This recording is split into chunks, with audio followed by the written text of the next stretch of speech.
All right, this time I'm going to tell you about Costa Rica. All right, been back for a little over a month and a half or so. Uh, this was my first ever mission trip. Never been like on an out of state mission trip, and I've never been out of country before.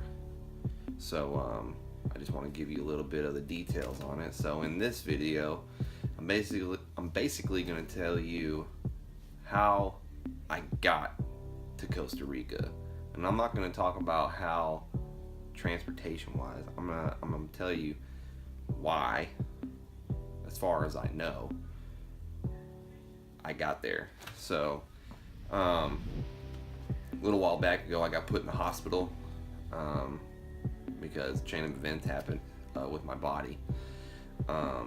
I started having sharp pains in my chest, but I thought it was associated with like working out, and so I thought it was like some nerve spasms. And so when I had the pains, my right arm went numb, and so I was like, oh wow. So I went to the doctor, and they said, you're not having a stroke, it's probably nerves. I was like, oh okay.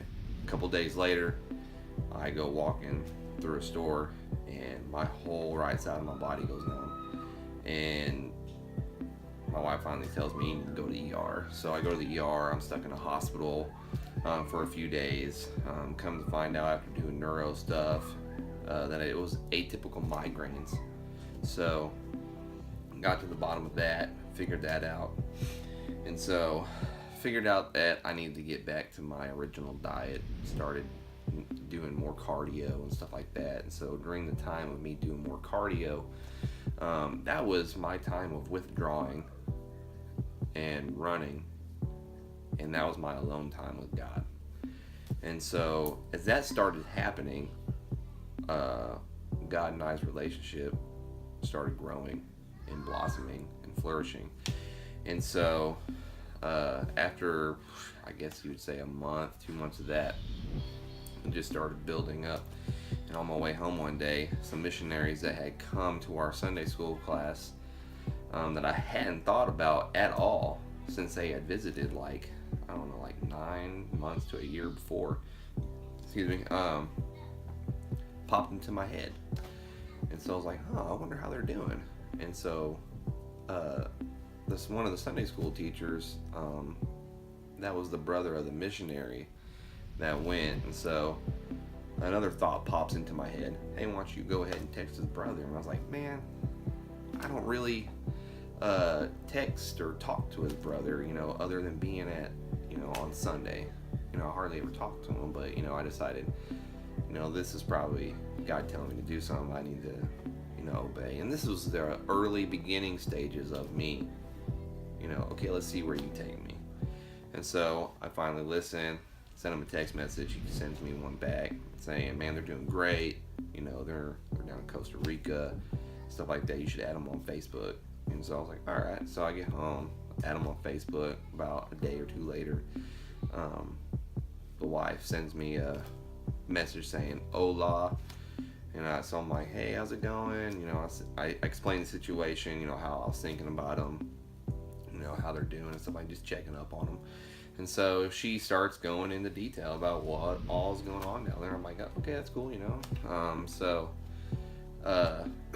after she says this is all that's going down there, she asks me, so when are you coming? And I was just kind of like, whoa, you need to slow the roll a little bit. That was not something that I was thinking about. I was just checking on you, And so about a day or two later, I have a video conference, I guess you could say, with her husband, Tim, which is a Sunday school teacher's brother. And he starts telling me everything that needs to be done down there. And so I'm like, all right. So he tells me that there's a church up there. They had to take wood off of the church to help build another building. And my response in my head was, okay, well, yeah, that's typical missionary stuff that I usually hear, And so I was like, okay. And so he said the next project is the most dire project. And he said there's an aqueduct that was coming down the mountain, and it's not flowing, right to all the people in the village, and, it needs to be fixed like ASAP. And all of a sudden it hit me, and I was like, that's what I'm gonna go do. That's why. And so it was one of those instantaneous, I'm going. And it wasn't a discussion with my wife. It wasn't a discussion, anything. I just said, I'm going. And so, because of everything lined up, and I knew for sure, God's instruction. And so the original plan was to go in September. And so I was looking for September. I was like, man, I've never been out of country. I've never had my passport. I've never done any of this stuff. I was like, and then I got to get money for a flight. I was like, I'm going to stay at home dad. I homeschool, everything like that. And so he told me 3 times. He was like, if you can get down here ASAP, that'd be great, because the sooner we get this done, the better. I was like, okay, man, well, I'll do my best, but the plan is September. It gives me enough time to get out there, but I'll do my best. And so we stop. I tell Josh, which is a Sunday school teacher, I tell him this is what's going on and everything like that. And a source of income happens that week, about 4 or 5 days later. And it is enough money to tag my car and to get a passport and expedite it.